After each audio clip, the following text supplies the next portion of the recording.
ద్రోహి భారతదేశంలో ఉంటూ భారతదేశంలోనే ఇక్కడే తిండి తింటూ ఇక్కడ నీళ్లు తాగుతూ ఇక్కడ బతుకుతూ మన దేశానికి సంబంధించినటువంటి ఆర్మీ ఇన్ఫర్మేషన్ ని పాకిస్తాన్కు చేరవేసినటువంటి ప్రతి ఒక్క దుర్మార్గుడి అంత తేల్చడం కోసమే నిఘా వర్గాలు అంచనా వేస్తున్నాయి.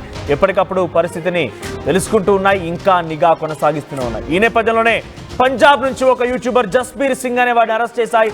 అయితే ఆ అరెస్ట్ తర్వాత విచారణిస్తుండగా 150 ఫోన్ కాంటాక్ట్లు పాకిస్తాన్కి సంబంధించిన నెంబర్లు ఉన్నాయట. పాకిస్తాన్కి సంబంధించిన 150 మంది కాంటాక్ట్లు ఈ జస్బీర్ సింగ్ అనేటువంటి ద్రోహి దగ్గర ఉన్నాయట. ఈ దుర్మార్గుడు, ఈ నీచ్ కమిన్ కుత్తేగాడు మనకు సంబంధించిన సమాచారాన్ని ఎప్పటికప్పుడు అటువైపుగా చేరవేసే ప్రయత్నం చేశాడు. పాకిస్తాన్కు చెందినటువంటి 150 ఫోన్ నెంబర్లను గుర్తించారట. వాడి ఫోన్లో ఇప్పటికే 6 సార్లు వెళ్ళి వచ్చాడు పాకిస్తాన్కి. 6 సార్లు పాకిస్తాన్కి కుటుంబ సమేతంగా వెళ్ళి వచ్చాడు ఈ జస్బీర్ సింగ్. జాన్ మహల్ పేరుతో యూట్యూబ్ ఛానల్ నిర్వహిస్తున్నటువంటి ఈ జస్బీర్ పాక్ ఐఎస్ఐ ఏజెంట్ డానిష్తో కూడా సత్సంబంధాలు కొనసాగించాడు. డానిష్కు ఇండియా నెంబర్లతో సిమ్ కార్డులు పంపినట్టు తెలుస్తోంది. సో జ్యోతి మల్హోత్రా తరహాలోనే పాక్ ఐఎస్ఐతో జస్బీర్ కూడా సత్సంబంధాలు ఉన్నాయి. ఇద్దరు కలిసే ఫోటోస్ కూడా ఉన్నాయి. ఒకసారి ప్లీజ్ ప్లే చేయండి.